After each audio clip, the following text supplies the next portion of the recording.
Okay, so what we're going to discuss right now will be the step-by-step on how to create this computer table. So how are we going to convert our 2D drawings into these 3D objects or 3D model.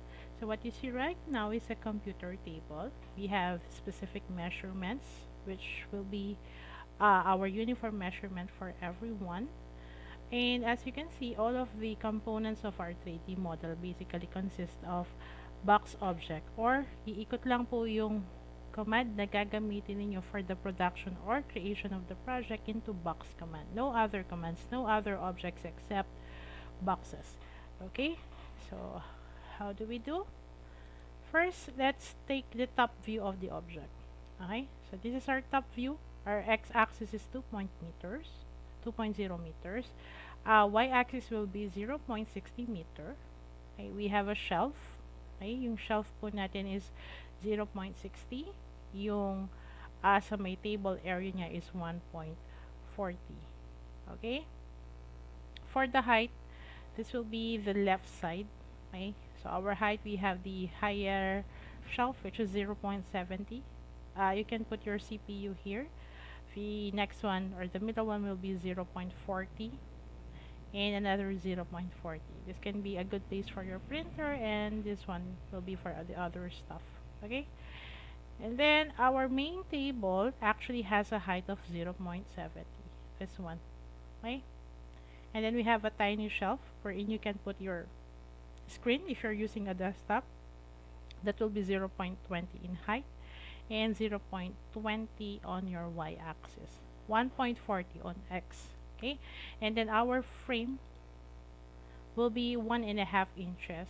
Okay, but if we're going to convert that into meter, that will be 0.0375. So we're just going to close it at 0.04 para hindi na lang siya ganun kadaming tinatype. Okay, so let's go with CAD. So this is our CAD file. You can recycle your file from our CAD 312. Okay, so in this case, I have used the layer furniture. Okay, for the frames, I have used the AR02 hidden. Okay, and then the first thing to do is you're going to draft everything first in 2D. Okay, walang diretso 3D tapos if you flip mo lang siya on other viewport. It's not like that. We're going to draw everything first with our 2D because that's the most convenient and most advisable way. Okay, instead of doing things simultaneously in 3D object. Okay, now I'm going to copy this one. Okay, so I'll be selecting it with no command in progress, and then let's Control C to copy. You can create a new file. You can name the file 3D file, or you can put your name in their section, or just basically something like this. Okay, so I'll be selecting this. Okay, by clicking here. Okay, I'll first set my visual style into 2D wireframe. Okay, that's southwest. Okay, or maybe I can put it temporarily on top and do the Control V to paste things. Okay, so lagay lang natin somewhere here. So all the measurements are given. Uniform po tayo sa X, 2 meters. Uniform tayo dyan. This one is 1.5. But if you think you want the shelf to be a little wider, probably 0.80, pwede naman po. Basta dito tayo naka-uniform. Even the height. Okay? So 1.5 po yung maximum height natin. You can make it a little lower. Okay? But not greater than that or higher than that.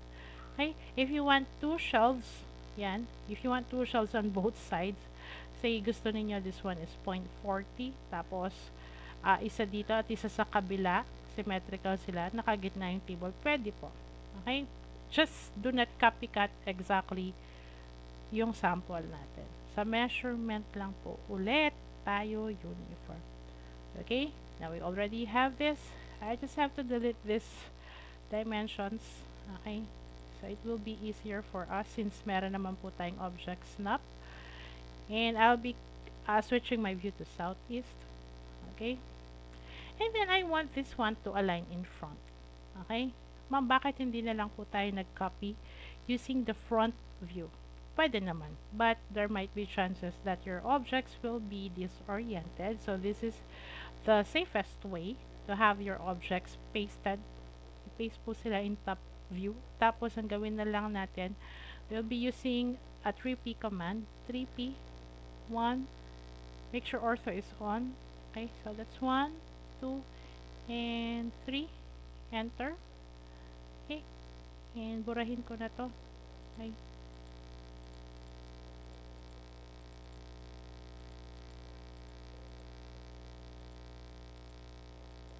Okay, balik tayo dito. Once 3P is okay, I'll be typing AL, enter. That's align. Okay. So I'm just going to select these things. Yun sa may elevation niya, pinaka-elevation niya. I'll be selecting all those, pati yung mga hidden lines. Then, after everything is selected, you have to press enter. Specify first source point. So we'll just be taking this endpoint here. Okay. Make sure OSNAP is on. Okay, I'll be clicking that. Lagay natin dito. Take this part also, this endpoint, snap it here, click. And you can take this one. Okay, click that endpoint and snap. Pwede sa midpoint. Okay, that will do. Basta nakapa-L siya. Okay, so there you go. This will really be a good thing na nakatayo siya. Okay, kasi meron tayong reference. So I'll be moving this one somewhere here. Yan. Okay. And probably I'll type negative V. Then let's type letter T for top. And I'll just copy this one somewhere here. Yan. Okay. Move na rin natin to ng konti. Okay, I'll be moving this one also. Dito banda. Remember, in 3D, when you copy, when you move, better to turn your ortho on. Okay? Sabi ko nga, there might be chances that objects will be flying everywhere. Okay? On top view, they look like they are adjacent to each other, but on the other views, they're actually very far. So again, make sure when you copy, when you move, rotate, or whatsoever modify commands, make sure ortho is on. Or you specify an exact values or absolute values. Okay? Anyway, that's southeast. Let's switch to that. Let's start first with the frames. Okay? Yung pinaka-legs or pinaka-frame niya or yung mga legs na yan. Okay? We'll start with this one. Okay? Based dun sa elevation na binigay ko, that's 0.70. Ito. Okay? Make sure that your workspace is located on 3D Basics. So, in any case na hindi po, you can always click the gear icon on the bottom right of your screen. Okay? May status bar and select this one. Okay? 3D Basics lang muna. Then, I'll be clicking box. Okay? And then, I'll be picking this endpoint. And, para rectang lang yan. So, you have to click for the opposite corner point, which is this one. Okay? And then, there you go. You are prompted to specify height. So let's make that 0.7 as given. Enter. How did I arrive with that measurement? That's the comfortable table height that I can work with.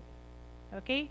You can measure your working table if you think that 0.7 is too high on your body measures. You can adjust that because you can have the entire unit customized or personalized depending on sa preferences. Okay? You can put that somewhere 0.75 kung medyo matangkad kayo. If you are on the small build, you can have it 0.60 or 0.65. Okay? So, you measure it with metros. Okay? Anyway, before we copy this for the others, instead of basically doing box again and again, we can just simply duplicate it and adjust the height. But before doing that, let's type mat. So, to launch the render materials palette. Okay, so let's click home, Autodesk library, look for metallic paint. Okay, select this one. Can select realistic. Currently naka-red siya because that's the color of the layer. Okay, so let's select this one. I can have a white one, though the sample is black. Sige. Sige, black na lang din. Okay, but I prefer, my table is actually white sa kanyang mga frames. Anyway, once this one is selected, you just have to command for copy. Okay, select the object, enter, you are prompted for the base point. So, saan natin kukunin? So, we can take the base point here. Click that. Click this one. Okay. Click the other legs also. Wag na muna to. Mamaya na to. Okay. Click this one too. And pati yun nandito sa sulok. And this one. Enter. Okay. So, the only table leg or frame that we will be adapting with 0.7 is this one. Eto, iba na siya. Kasi, from the elevation dito, this one is higher. So, I believe this one is 0.90. Oh, tama. Okay, so we have to adjust that. So, how do we do? Select this. It has the grip upwards. Okay, click. And then 0.2. Enter. Okay, so let us check by distance command, DI. I'll be clicking this. Tsaka yung endpoint sa baba. So, tama, 0.90. Just like what we need. Okay? But, you have to check first. Once you have opened the file, you have to check first your units. Okay? Make sure that it is set to meters. So, by default, that is millimeters. But you have to set it to meters. Okay? Kasi, dyan magbe-base po yung mga gagamitin nating render materials. If your measurements are meters, tapos hindi nakaset yung units mo sa meters, iba po yung lilitaw doon sa mga gagamitin natin rendering materials. Kasi sumusunod lahat yon sa units na sinet. So, we check or we select meters. Then, click OK. And then, another thing, that's SE for settings. Paki-check po. Itong 3D object snap dito, I would really advise you to turn it off. Okay? Object snap is better. This is quite confusing to use. Okay, I've been using 3D or I've been modeling in CAD for quite some time. I've never used 3D object snap, so I still prefer the usual object snaps here. Okay, so make sure this one is on unless the scenario requires you to turn it off. Okay, so the usual endpoint, midpoint, center, node, quadrant, intersection, and perpendicular. So, ito lang yung madalas kong ginagamit. It's not advisable to turn everything on because they will really create chaos on your work and in your user interface. Okay, so just this 7 options here. We're good with that. And again, turn this off. Okay, uncheck. We're good with that. Next will be the UCS detect or the dynamic UCS. We will go with that, but temporarily, I will just ask you muna to command for that UCS detect. Make sure it's set to 0. Kasi pag naka-1 yan, tapos nag-uumpisa kayo sa 3D modeling, chances, sabi ko nga, they can create chaos at hindi kayo makakapagtrabaho na maayos. So, temporarily, turn the value into 0. Okay, kasi by default, naka-1 yan. So, after you turn 0, just have to press enter. In my case, I just have to press enter kasi naka-default siya. Nakapasok kasi siya sa angle bracket. Okay? So, I'm good with that. Next thing is we're going to adjust this. Okay? Kasi itong 4 na to, yan. Ito po sila. Yan, mga frames natin. Okay? They have a total height of, if we're going to sum this up, this is 1.5. Okay? So, ulitin ko hanggang 1.5 lang po yung maximum na height. If you want to take lower than that, walang problema. Okay? So, let's try QP. Kanina kasi in-adjust natin sa grip. So, this time, let's try quick properties. Enter. I'll be selecting this one, and this, and enter. Okay? Currently, yung height nila is 0.7. So, let's change it to 1.5. Then, enter. So, that's another way to modify things. Press escape when you're done selecting. Okay? We're good with that. Let's try the frame of the shelf. Okay? So, yung mga patungan natin dito, gawin natin yung mga frames niya. Okay. So, that's another box. Ulitin ko, all of the objects or all of the components of this computer table should be done through box command lang. Okay? Select this. Okay? I can pick here 1 and 2 and ilan po siya? That is 0.04. Okay? So enter. And next one. Okay? We can just simply copy this papunta doon. But let's make another one. We're just going to copy that later. There. Gawin natin yun dito. Okay? So that's another box. Click that. You click this corner here. Yung endpoint dito. Click that. And opposite corner niya. Eto. Okay? Click. Height. Since yung previous box command natin, yung nilagay nating height is eto. 0.04. So you don't have to retype it. You just have to press enter to accept. Okay? We're good. Can simply type MA for match properties. Let us select this one because we need the property of this one to be inherited with this and this.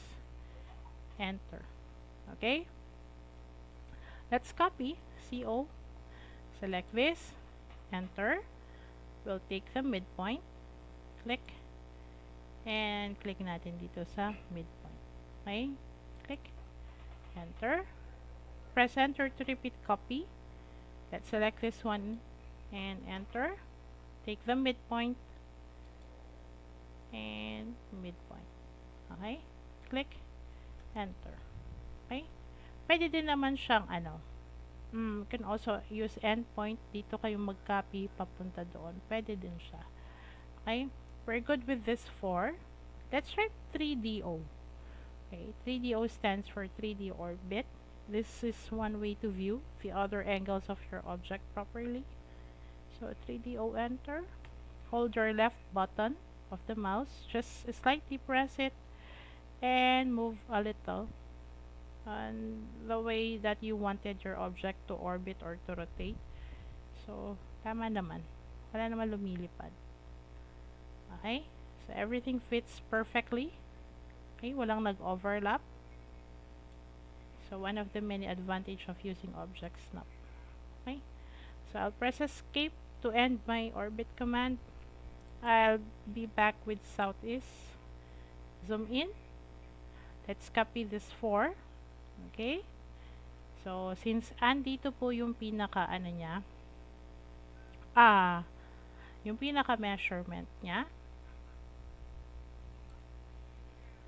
we can use these lines here to copy our frames here. So, that's CO. Let's select this 4. Press enter after selecting. You are asked to specify base point. Okay? We can select this midpoint here to be our base point. Okay, so tignan natin. So while clicking this midpoint here, and you are prompted to select for the point of displacement or kung hanggang saan ka magka-copy. Okay, I'll click the midpoint, and the midpoint. Okay, click, enter. So ito na siya. Let's try checking it. After the frames, we're going to have the platform. Itong pinaka nasa top niya, okay? Or kung saan natin ipapatag ng gamit. So, this one is also made out of box, okay? So, again, that's VOX, okay? So, this will be our first corner point. Yan. And this is the opposite. This one. Click. And yung thickness po ng panel is 1 inch. But we're going to type negative 0.025, so it will extrude or it will add volume pababa. Okay, so enter. There you go. Select this. Let's go with wood. Okay, panels. Okay, let's have this one. Okay, or select again. Let's have this. Okay, this one is also nice. Select. You can also select that one. Okay. It's up to you, or again, you can just simply look for wall paint, okay, if you want something blue, okay, or something like chestnut. So I'll stick with this, okay, and let's copy this one. CO, enter, select, enter. There are a lot of possible base point for this. Let's see. Probably I'll take this one, this endpoint here. This will be our base point. Click endpoint of displacement, or kung saan tayo magka-copy. You can click the same endpoint, 1, 2, and last one, 3. Click enter. Okay, we're good with the shelf. Next is the table itself.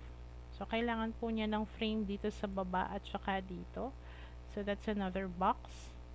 Okay, we'll take from here endpoint 1 and 2. Click. This time, hindi natin i-adapt ito kasi ito yung nag-default because the previous command, in-adapt po niya yung height na nilagay natin. So, let's correct that at 0.04. Enter. Enter to repeat the previous command, which was box.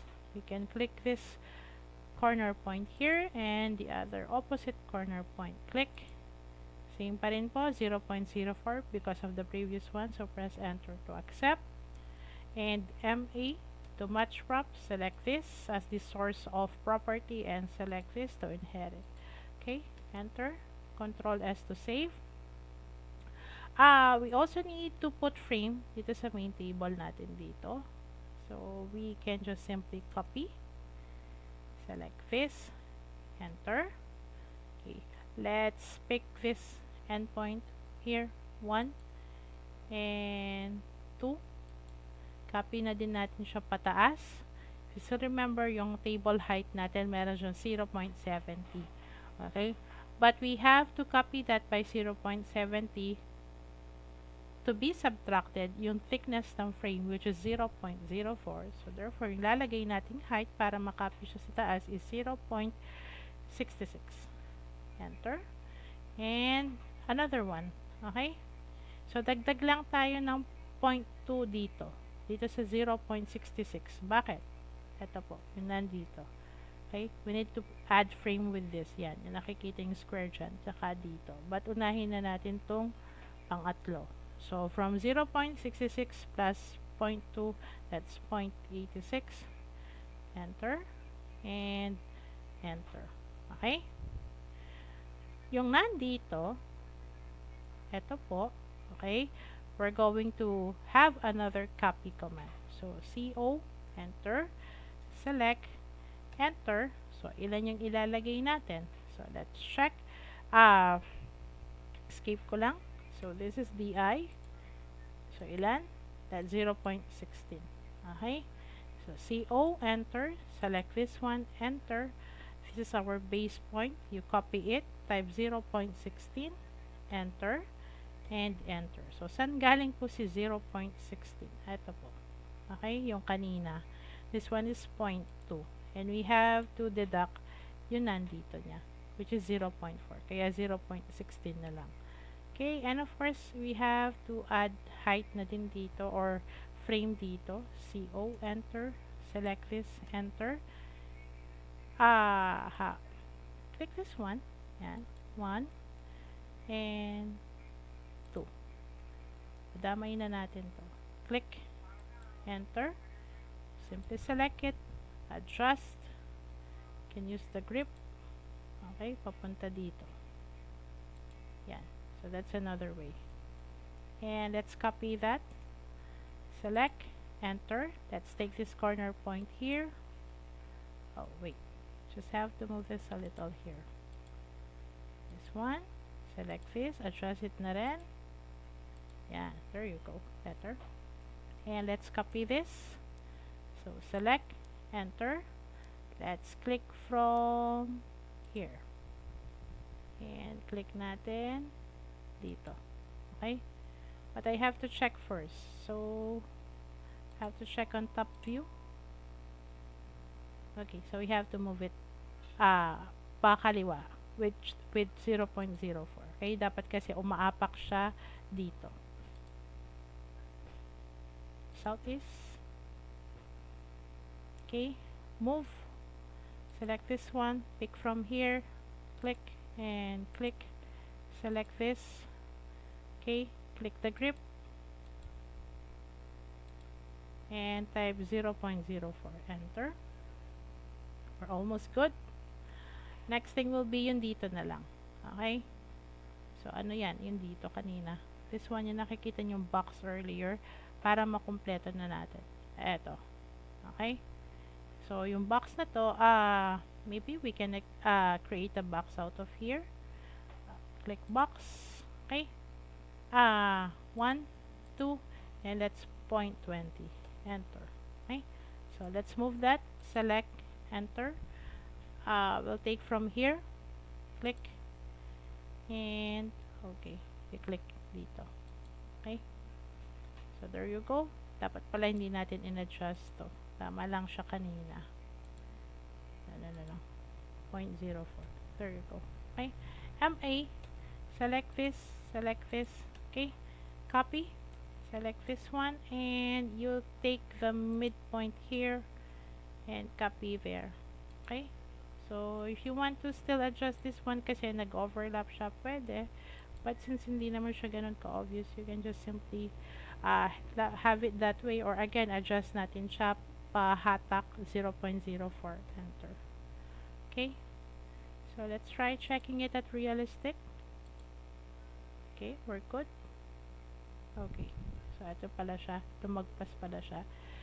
So, I'll just be moving that somewhere here. Yan. No, not really. There you go. Yan. Okay na siya. Okay? So, Control S to save. So, the last thing to do is we're going to have yung pinaka platform na mesa natin. Okay? So, let's go back with X-ray. That's another box. Okay? So, click. And we take from here. Yan. Click natin doon. Papunta dito. And that's negative 0.025. Enter. Enter to repeat box. We'll take this endpoint here. And papunta dito. Okay. Endpoint. Click. Accept this one because we will be using the same direction of volume. So, enter to accept. And then MA for match property. Select this object because we want its property para maging property din ng mga 3D objects na to. There you go. We're good. So, you have to look for realistic. Okay? So, this is our table now, which I suppose, ayan, nakita natin yung discrepancy. Okay? I'll try checking M. Okay. No. I'll be checking 2D wireframe. Okay? Okay. Hindi niya nakikita. Let's try X-ray ulit. So, I'll be M. Select this. Enter. I'll take this endpoint here, papunta dito. Yan. Okay, I think it's okay now. No. I'll do 3DO. Okay. So, ito siya. I'll take from top view. 2D wireframe. Okay. Make sure ortho is on. M, enter, select this, enter. I'll take from here, move 0.04, enter. M, select this, enter. Click from here, drag pababa 0.04, enter. Let's try if you were able to fix that. Southeast, and that is realistic. Better. So, ayan na. Nasa lugar na siya, but I think I have to move it a little upwards. X-ray. Yan, o. So, M, enter. Select it again. Enter. You pick from midpoint and then 0.04. Enter. All is good. Realistic. Okay? So, to further check every component of the unit, we have to command for 3DO, enter. Make sure you press the right click or the left button, slightly and guide your mouse for orbiting your environment to further check if everything is good or kung merong kailangang ayusin. Okay? So aside doon, you can also check from top view. Yan, okay naman. You can also check from front. Okay? So, good thing walang object na lumilipad kasi sabi ko on some views it looks good pero once you switch to the other angle of your environment there are some objects that are flying. Okay, let's try the left part. Okay, so tama naman. And the other one is for the other ano, yung nakaangat dito. Okay, let's try northeast. Okay, so all is good. And southeast. Okay, so 3DO ulit. Okay, press left button slightly, hold it or move your mouse, guide it, and escape. Punta tayo ulit dito sa view controls. You can look for perspective. Okay, and notice that your UCS is disoriented. It should not be the one pointing upwards, so for you to correct it, that's UCS, enter once and another one to restore its default orientation. Okay, so you can still do the 3D orbit para makakuha kayo ng magandang angle niya, though I prefer a little aerial. Okay, if you want to create two models, two designs for this unit, you can do so. I will give extra points for extra effort. Okay, and then let's go back with your 2D drawing. So you'll be submitting it in layout. Okay, I have used long bond paper for this one. Okay, so you create a viewport kung saan nyo ginawa yung pinaka 2D sketch natin. That is 1:30. And then for the screenshot, dalawa lang po. I just need two screenshots of your model in two different views. So this one is semi southeast, okay, in perspective.